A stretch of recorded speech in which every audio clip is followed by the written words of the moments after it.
Cześć, tu Bartek Czeka ze strony universalmemory.pl.com. Filmik ten jest odpowiedzią na jeden z komentarzy, który gdzieś tam został zostawiony. Komentarz ten brzmiał mniej więcej w ten sposób. Byłem u swojego endokrynologa i zlecił on w ramach panelu hormonalnego wykonanie badania globuiny SHBG. Poziom tej globuiny wyszedł wysoko, czy bardzo wysoko i na pytanie, dlaczego tak jest, endokrynolog odpowiedział, tak najczęściej bywa. Tak po prostu jest. I prośba była, czy mogę wyjaśnić, czy rzeczywiście tak jest. I oczywiście to dokładnie zrobimy w tym filmiku. Wyjaśnimy, kiedy jest wysoki poziom tej globuiny SHBG, kiedy jest niski poziom, jak się to ma do różnego rodzaju schorzeń, jak to się ma do poziomu testosteronu, estradiolu i tak dalej. Natomiast oczywiście trzeba zacząć od przerażenia, że endokrynolog mógł powiedzieć, że tak po prostu bywa. Poziom globuiny SHBG jest bardzo mocno regulowany przez różnego rodzaju czynniki i sam ten poziom może być, uważam, absolutnie świetnym wskazaniem a propos tego, co może ewentualnie szwankować w ciele. No oczywiście jakby stricte genetycznie też zdarza się, że ten poziom będzie wysoki. Natomiast najpierw trzeba wykluczyć różnego rodzaju diagnozy, do czego zaraz dojdziemy. Jak zawsze zaczynamy od podstaw. SHBG to jest skrót od Sex Hormone Binding Globulin, czyli globulina wiążąca hormony płciowe. Chciałoby się tutaj dodać tak naprawdę do postaci nieaktywnej. Innymi słowy, ta globulina działa w bardzo prosty sposób. Jeśli jej poziom jest wysoki, to liczba dostępnych aktywnych hormonów płciowych jest niska. Jeśli ten poziom globuliny jest niski albo bardzo niski, to liczba hormonów aktywnych jest wysoka. Jakich hormonów? Do tego sobie dojdziemy. Natomiast w skrócie tak to działa. Wysokie SHBG, niska dostępność hormonów typu np. testosteron, estradiol, niski poziom SHBG, wysoka dostępność tych hormonów z całym dobrobytkiem i skutkami obocznymi tegoż stanu rzeczy. Sama ta globulina SHBG, ona jest produkowana przede wszystkim w wątrobie w bardzo dużych ilościach. W mniejszych ilościach jest jeszcze produkowana między innymi w łożysku, w macicy, w jądrach i nawet w niewielkich ilościach w mózgu. Natomiast wątroba wciąż będzie tutaj takim głównym naszym organem produkującym tą globulinę. W tym filmiku będziemy się skupiać oczywiście na tej globulinie SHBG, ale oczywiście też tym, z czym ona się wiąże, czyli właśnie przede wszystkim estradiol i testosteron. I testosteron i estradiol, one przede wszystkim właśnie są związane z tą globuliną SHBG. Natomiast one wiążą się również między innymi z albuminami, czyli ta główna frakcja białek, która znajduje się w naszym krwiobiegu, tuż obok na przykład globulin, oczywiście i choćby fibrynogenu, tej rzeczy odpowiedzialnej za krzepnięcie i również w niewielkim stopniu testosteron i estradiol są wiązane przez transkortynę. Więc mamy wiązanie z albuminą, transkortyną i przede wszystkim, jeśli chodzi o mocne wiązanie właśnie z globuliną SHBG. Kolejną rzeczą, którą trzeba omówić, żeby zrozumieć to przynajmniej mocniej tą globulinę SHBG, jest powinowactwo różnego rodzaju hormonów płciowych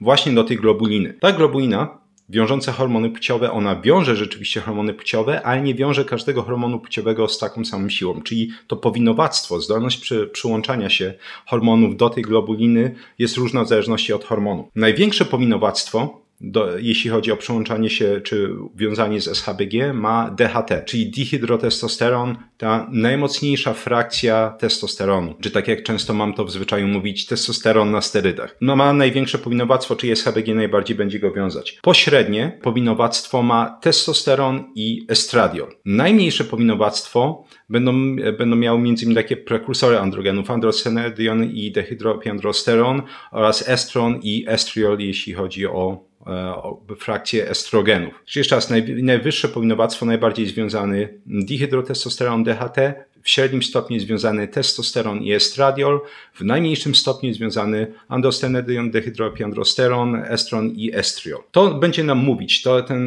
powinowactwo właśnie o tym, co się będzie działo w momencie, kiedy SHBG jest wysokie albo niskie. Czyli jeśli SHBG jest na przykład niskie, to przede wszystkim w największym stopniu będzie wyzwalany dihydrotestosteron. Po średnim stopniu testosteron i estradiol i te prekursory androgenów i powiedzmy ciut mniej ważne frakcje estrogenów, czyli estron i estriol, będą najmniej wyzwalane w tym momencie. I oczywiście, jeśli pójdziemy w drugą stronę, wysokie SHBG, to odpowiednio DHT jest najbardziej wiązany, testosteron i estradiol w pośrednim stopniu i tak dalej. W jakich stanach SHBG, jeśli chodzi o zdrowie, ponieważ omówimy sobie również różnego rodzaju, przede wszystkim leki, w mniejszym stopniu suplementy, które również będą oddziaływać na SHBG. Natomiast jeśli chodzi o stan zdrowia, to co jest w stanie wywołać wysoki poziom SHBG, to jest przede wszystkim nadciągliwość nadczynność tarczycy, czyli jeśli mamy wysokie SHBG i oczywiście mamy też jakieś wskazania symptomatyczne a propos tego, że może występować nadczynność tarczycy u danej osoby, to trzeba dalszą diagnostykę pod tym kątem wywołać. Ciężkie choroby wątroby, ciężkie uszkodzenie wątroby jest w stanie rozregulować właśnie produkcję SHBG do tego stopnia, że wątroba będzie produkować więcej i wyzwalać jednocześnie więcej SHBG, więc nadczynność tarczycy, choroby wątroby. Bardzo ważne, wysoki poziom estrogenu, czyli wysoki poziom estrogenu niezależnie od tego, czy u panów, czy u pań będzie w stanie mocno podbić SHBG. Warto w ogóle jeszcze, to będzie bardzo ważne, podkreślić, że ogólnie kobiety szacuje się, że mają mniej więcej dwukrotnie większe stężenie tego hormonu SHBG, co będzie mocno się wiązało z zespołem policystycznych jajników, jak zaraz zobaczymy. Więc mamy nadczynność tarczycy, choroby wątroby, wysoki poziom estrogenów. Jeśli chodzi o insulinooporność, to wysoka insulinowrażliwość jest bardzo mocno skorelowana z podwyższeniem SHBG. Czyli jeśli ktoś jest insulinowrażliwy, może spodziewać się, że to SHBG będzie większe i ma to sens z punktu widzenia organizmu, ponieważ najczęściej jeśli mamy wysoką insulinowrażliwość, mamy też w ogóle wysoką wrażliwość różnego rodzaju receptorów hormonalnych. Czyli innymi słowy będziemy mieć też potencjalnie większą wrażliwość receptorów androgenowych. Czyli wtedy, jeśli ta wrażliwość receptorów androgenowych jest wysoka, nie jest tak, że potrzebujemy za wszelką cenę wysoki poziom tego wolnego, niezwiązanego testosteronu. Sama jakby ta wrażliwość podwyższona receptorów androgenowych jest w stanie, że tak powiem, zrobić swoje. Co jeszcze jest w stanie podwyższyć mocno SHBG? Alkoholizm. Pokazywano w badaniu, że mniej więcej alkoholicy mają średnio do 20% wyższy poziom tej globuliny SHBG niż osoby niepijące. I dodatkowo były różnego rodzaju eksperymenty a propos ograniczenia kalorycznego i w momencie, w którym wchodzi się w deficyt kaloryczny, który sięga mniej więcej około 50%, ten poziom globuliny SHBG jest w stanie bardzo drastycznie, nawet parędziesiąt do 50% wzrosnąć. Więc jakby stricte deficyty kaloryczne również będą w stanie to wywołać. Jeśli chodzi o obniżony poziom tej globuliny SHBG, to przede wszystkim będzie miał na nią wpływ insulinooporność. Im wyższa insulinooporność, tym niższe będzie SHBG. Również otyłość bardzo mocno koreluje z obniżeniem poziomu SHBG. I tutaj właśnie można na chwilę się zatrzymać a propos konsekwencji tego. Mówiliśmy sobie, że poziom tej globuliny SHBG u pań jest 2 razy mniej więcej większy niż u panów. Co się dzieje w momencie, w którym ten poziom globuliny SHBG zaczyna spadać u pań, między innymi z powodu otyłości, insulinooporności, zaczyna się pojawiać androgenizacja, tak, wirylizacja, czyli nabywanie cech męskich przez kobiety. Czemu? Bo poziom tej globuliny SHBG spada, tym samym przede wszystkim ten testosteron na sterydach, czyli dihydrotestosteron DHT jest wyzwalany w dużych ilościach. W dużych ilościach wyzwalany jest również testosteron. Innymi słowy, im większa insulinooporność, im większa otyłość, tym bardziej z powodu dwukrotnie większej ilości tej globuliny SHBG u pań, tym bardziej panie będą odczuwać nabywanie tych cech męskich. Czyli pojawia się owłosienie w niechcianych okolicach, zaczyna się pojawiać łysienie androgenowe u pań, czyli będą wypadać włosy. No, może się zacząć bardzo mocno cera przetłuszczać, może pojawić się trądzik, oczywiście całe zaburzenia menstruacji, no i oczywiście, ponieważ jeśli to jest rzeczywiście zespół policystycznych jajników, no to mogą się pojawiać jak najbardziej cysty na jajnikach. Właśnie dlatego nie bez powodu charakteryzuje się PCOS, czyli ten zespół policystycznych jajników, jako chorobę przede wszystkim metaboliczną, chociaż żeby było jasne, są formy PCOS-u, które nie będą dotyczyć osób, które są chore metabolicznie. Czyli osoby zdrowe też są w stanie cierpieć na te symptomy. Tym samym, no właśnie, u pani, które chciałyby się tego pozbyć, trzeba będzie zbijać insulinooporność, tracić na wadze i różnego rodzaju środkami podwyższać m.in. SHBG, do czego zaraz dojdziemy. Czyli otyłość, insulinooporność jest w stanie obniżyć SHBG, co jeszcze niedoczynność tarczycy. Czyli jeśli ktoś ma niskie SHBG, znowu oczywiście wszystkie te stany zdrowotne, choroby potencjalne, SHBG może sugerować je, natomiast potrzeba dodatkowej diagnostyki, łączenia tego z symptomami, które występują, więc potrzebny jest wywiad medyczny, żeby być w stanie to z dużą dozą prawdopodobieństwa określić jako występujące. Więc przy niedoczynności tarczycy, tak jak nadczynność podwyższa SHBG, niedoczynność będzie obniżać SHBG. W przypadku nadmiernego wydzielania hormonu wzrostu, więc przy akromegalii SHBG będzie na niskim poziomie, albo oczywiście kiedy ktoś nadużywa hormonu wzrostu, wzrostu, czy używa, albo przede wszystkim nadużywa jako wspomagacza, tak? Przede wszystkim dotyczy się to sportowców albo osób, które chcą przedłużyć młodość jakimiś tam mniejszymi dawkami tego hormonu wzrostu. Z hormonem wzrostu oczywiście nierozłącznie jest powiązany poziom IGF-1, tego czynnika wzrostu insulinopodobnego IGF-1. Kiedy on jest podwyższony, oczywiście to bardzo często wiąże się między innymi właśnie znowu z insulinoopornością, otyłością, SHBG jest również obniżone. Co dalej? Kiedy poziom androgenów jest bardzo, bardzo podwyższony, również SHBG będzie niskie, również kiedy poziom prolaktyny, czyli jednego z tych hormonów, który jest przede wszystkim używany do kontroli produkcji mleka u kobiet, ale też jest mocno podwyższony często w sytuacjach stresowych. U wielu osób możemy go traktować jako hormon stresu. Również kiedy poziom prolaktyny będzie wysoki, poziom SHBG może być niski. I na końcu mówiliśmy sobie o transkortynie jako jednym z tych transporterów czy wiązaczy w bardzo niewielkim stopniu estradiolu i testosteronu. Kiedy transkortyna jest podwyższona, również możemy spodziewać się niższego SHBG. Teraz przechodzimy na krótko, przede wszystkim, tak jak mówiłem, do leków, ale w niewielkiej ilości do suplementów, które są w stanie podwyższyć albo obniżyć poziom SHBG. I to ważne, żeby wspomnieć, mnóstwo, naprawdę dosłownie tych substancji, które są w stanie oddziaływać na SHBG czy leków są setki, więc wspomnę tylko ogólne jakieś kategorie tych leków i suplementów, ponieważ jeszcze raz jakby szczegółowe omówienie tego jest praktycznie niewykonalne w ramach jednego filmiku. Raczej trzeba by, że tak powiem, każdy gdzieś tam suplement po kolei omawiać szczegółowo i zaznaczać, że jest w stanie wpływać na poziom SHBG. Jeśli chodzi o podwyższanie tej globuliny SHBG, to będą to leki przeciwpadaczkowe. Możemy od tego zacząć, czyli na przykład fenytoina będzie w stanie znacząco podwyższyć SHBG. W drugiej kolejności będziemy mieć leki czy substancje antykoncepcyjne, środki antykoncepcyjne i nie bez powodu mówiliśmy sobie, że estrogeny, jeśli są wysokie, to wysokie jest SHBG. Oczywiście, jeśli będziemy brać środki antykoncepcyjne, które bazują często w dużej mierze na estrogenach, oczywiście nie tylko, to możemy spodziewać się podwyższenia tej globuliny SHBG. Kolejna rzecz. Mówiliśmy sobie, że w przypadku dużej insulinowrażliwości SHBG jest podwyższone, więc jest to o tyle ciekawe, bo leki na cukrzycę, czy jeden lek przynajmniej, metformina, jest w stanie podwyższyć SHBG i nawet moje doświadczenie jest takie, jest w stanie bardzo mocno podwyższyć. Miałem kiedyś taką zagadkę, właśnie za cholerę nie mogłem dojść do czego jedna pani, którą leczyłem, miała tak mocne zaburzenia wciąż hormonalne, mimo że wyprostowaliśmy większość jej kłopotów i dopiero na samym końcu doszliśmy do tego, że nie powiedziała właśnie, że bierze metforminę, bo lekarz jej przypisał. Więc metformina potrafi dosyć mocno paradoksalnie namieszać w hormonach. Tak jak w kółko powtarzam na kanale i jak mówią Amerykanie, no lunch for free, tak, nie ma lunchu za darmo. Zawsze jeśli mamy pozytywne strony, to będą negatywne strony. I dodatkowo berberyna, więc można powiedzieć taki bardziej naturalny zamiennik metforminy, bardzo ładnie pomaga regulować poziom cukru w sposób, można powiedzieć, prawie identyczny do metforminy. Berberyna również w stanie będzie podwyższyć hipoproteinę, globulinę SHBG. Dwie honorowe jeszcze wzmianki to inositol. Inositol nie bez powodu jest używany powszechnie do leczenia zespołu policystycznych jajników, ponieważ używanie inositolu nawet w takich średnich dawkach jest w stanie parędziesiąt procent, nawet do 90% podwyższyć poziom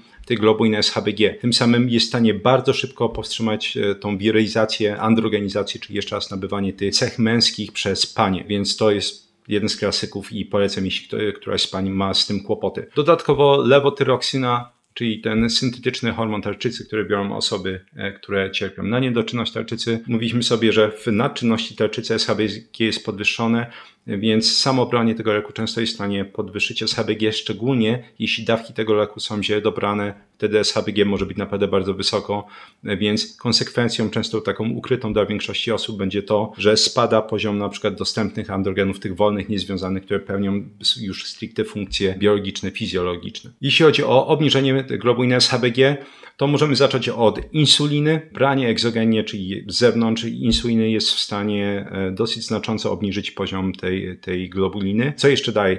Androgeny syntetyczne, sztuczne różnego rodzaju androgeny będą w stanie znacznie to obniżyć, czyli w momencie, kiedy oczywiście ktoś stosuje doping, czy bierze jakąś hormonalną terapię zastępczą, która ponownie w momencie, w którym jest kiepsko dobrana, będzie w stanie obniżyć poziom ten SHBG. I oczywiście plus przynajmniej dla większości osób, tak na logikę wydaje się, że to jest plus, bo jest więcej wtedy dostępnego DHT, więcej dostępnego testosteronu. Natomiast na tym polega kłopot, że organizm nie bez powodu reguluje poziom tych dostępnych hormonów, bo kiedy jest za wysoki, może dojść do uszkodzenia mięśnia sercowego, może dojść do uszkodzenia wątroby, będzie bardzo szybko dochodzić do nadkrzepliwości krwi, czyli jeśli ktoś sobie zrobi z panów, polecam, jeśli ktoś to ogląda i ma tą hormonalną terapię zastępczą i nie wie, czy coś się dzieje złego, czy nie. Na przykład jeśli zobaczymy podwyższony hematokryt, podwyższoną hemoglobinę, olbrzymia szansa, że właśnie dochodzi do nadkrwistości, to będzie sprzyjało powstawaniu zakrzepów i na końcu oczywiście zawsze tej mrocznej ścieżki mamy albo zawały, albo wylewy w większości przypadków i rzadziej zatorowość płucną. W ramach powtórzenia warto dodać ponownie hormon wzrostu, brany znowu egzogennie, więc takie choćby insulina czy różnego rodzaju estry androgenów będzie w stanie też obniżyć to. Progestageny, syntetyczne progestageny, czyli środki naśladujące progesteron będą w stanie obniżyć SHBG oraz na końcu glukokortykosteroidy. Jeśli ktoś właśnie w ramach różnego rodzaju terapii, bo oczywiście zastosowań glukokortykosteroidów jest mnóstwo, bierze je, to może spodziewać się również obniżenia SHBG i są wskazania w literaturze, że to może być oczywiście powiązane ze stresem, czyli jeśli ktoś będzie odczuwał większy poziom stresu, będzie mieć podwyższony kortyzol, często z tym będzie podwyższona właśnie prolaktyna, to może spodziewać się również obniżenia tej globuliny SHBG. Mam osobny filmik, w którym pokazuję, jak naturalnie podwyższyć poziom SHBG, czyli jeszcze raz ograniczyć poziom tych wolnych androgenów, które będą również powodowały stymulację gruczołów łojowych i będą doprowadzać albo wzmagać trądzik. Więc mam osobny filmik, gdzie pokazuję właśnie, że choćby sezam czy siemię lniane jest w stanie bardzo znacząco, kiedy jest zmielone, podwyższyć poziom tej globuliny SHBG. To oczywiście jest przede wszystkim przydatne dla pań, które jeszcze raz cierpią na zespół policystycznych jajników, mają kłopoty z trądzikiem, bo wtedy podbicie tej globuliny SHBG jest w stanie bardzo szybko załagodzić te kłopoty i mamy tam w komentarzach fajne historie sukcesu czy powodzenia z tą terapią właśnie zamiast antykoncepcji. I odpowiada za to, bo jest bardzo ciekawe połączenie. Mówiliśmy sobie, że kiedy estrogeny są wysoko, albo kiedy bierze się hormonalną terapię zastępczą, antykoncepcję, które będą zawierać syntetyczne estrogeny, to SHBG idzie w górę. Więc na przykład w siemieniu lnianym czy w sezamie jest bardzo znacząca zawartość lignan i lignany są określane jako fitoestrogeny, czyli te związki pochodzenia roślinnego, które mimikują, które potrafią naśladować działanie naszych estrogenów. Czyli wciąż nawet działanie tych lignan będzie polegało na tym, że tak, organizm to traktuje jako estrogeny i to będzie w stanie podbić tą globulinę SHBG. Jak zawsze, dzięki piękne za wysłuchanie tego odcinka. Wszystkie obserwacje, pytania, własne doświadczenia są bardzo mile widziane w komentarzach. Również a propos właśnie takich rozmów z endokrynologami a propos SHBG, jak one wyglądają z twojego punktu widzenia. Jak zawsze polecam moje flagowe kursy Experts Incubator, czyli kuźnia ekspertów, która pokazuje, jak samodzielnie nauczyć się dowolnej dziedziny od A do Z, jak zapamiętywać, tworzyć rozumienie, zastosować wiedzę, tworzyć pętlę informacji zwrotnej, aby uniezależnić się od różnego rodzaju drogi kursów, studiów podyplomowych itd. O jeden włos za daleko, czyli jak zatrzymać i odwrócić łysienie androgonowe i pokazuję tam również, jak walczyć z różnego rodzaju kłopotami z chorobami skóry głowy w ramach tej mojej działki trychologicznej. Kurs Vocabulary Labs, czyli laboratoria językowe, które pokazuje, jak samodzielnie nauczyć się dowolnego języka od A do Z z dowolnego poziomu. Kurs odbywa się pod moją opieką merytoryczną, żeby przestać płacić za, jak zawsze, fiszki, książki, aplikacje i tym podobne i mieć jeden system na całe życie do nauki języków obcych. Badania, na które się powołałem, będą do znalezienia w opisie. W opisie również jest link do mojego newslettera, jeśli kogoś interesują właśnie te zagadnienia z tematyki języków obcych, pamięci oraz również na tej stronie swojej, czy będę wysyłać to właśnie w newsletterze, publikuję czasami artykuły a propos interpretacji badań naukowych. 3 piosenki rockowe przypięte w pierwszym komentarzu, żeby miło spędzić czas również po wysłuchaniu odcinka. I na koniec, jeśli interesuje Cię wsparcie tego kanału, rozwoju tego kanału, publikacji treści, polecam patronat za 40 zł miesięcznie. W ramach tego patronatu są do ściągnięcia fiszki, które będą obejmowały wszystkie informacje z tego odcinka i poprzednich parudziesięciu odcinków, czyli można sobie je ściągnąć i zacząć w postaci właśnie fiszek bardzo szybko przyswajać te treści. Dodatkowo w ramach patronatu jest forum, tam publikuję na przykład najciekawsze badanie tygodnia i również można mi zadać pytanie, jeśli ktoś nie uzyskał gdzieś tam odpowiedzi w komentarzach, a ma coś pilnego. Chyba tyle. Dzięki serdeczne za wysłanie tego odcinka i do zobaczenia za parę dni w następnym.